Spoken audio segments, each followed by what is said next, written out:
नमस्कार दर्शक बंधु केदार गौरी सीरियल आज आपण माने सबुठारु दमदार आउ सबुठारु हाई वोल्टेज एपिसोड देखिबा को पाइबे। प्रकृतर दर्शक बंधु आज से सन्यासी आउ सन्यासिनी को गौरी को जणै देबे शिविका होची तांकरी झियो। आउ दर्शक बंधु ए कथा को मध्य आज से बीणा सुनी नब।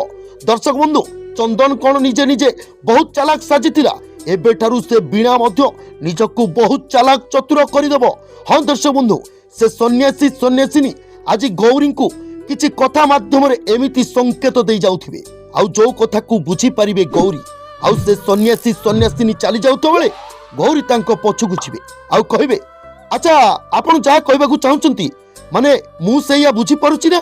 दर्शक बंधु एमिति कहले से सन्यासिनी कहबे गोटे मरुभूमि माने जोठी कुश भी कोलेनी आउ से ता कोलरे गोटे पल्लवी बागु थिबा कळी को माने दर्शक बंधु एमिति कहले गौरी हठात तांको पाटरे कहबे माने हजि जाइथिबा कळीटी मोर आ माने शिविका। दर्शक बंधु या परे गौरी पुणी कहबे माने मरुभूमि माने बीणा जार कोनोसी पिला पिली नहीं माने मो झियो को से पालुची। दर्शक बंधु ए कथा सुनी सारिबा परे से सन्यासिनी कहबे जे कथार भाषा बुझी पारे सेया ही भी तापी ठीक। दर्शक बंधु एमानक कथा माने सन्यासी सन्यासिनी कथा आ गौरी कथा आज बीणा शुणी नब। तेरे दर्शक बंधु बीणा शुणी सारिबा परे कौन बीणा ए सत को मानि नब ना दर्शक बंधु पुणी बीणा ए कथा को मानिबनी। दर्शक बंधु मतामत आपनकर कमेंट बॉक्स रे जणांतु। वीडियो को लाइक करंतु, चैनल को सब्सक्राइब कर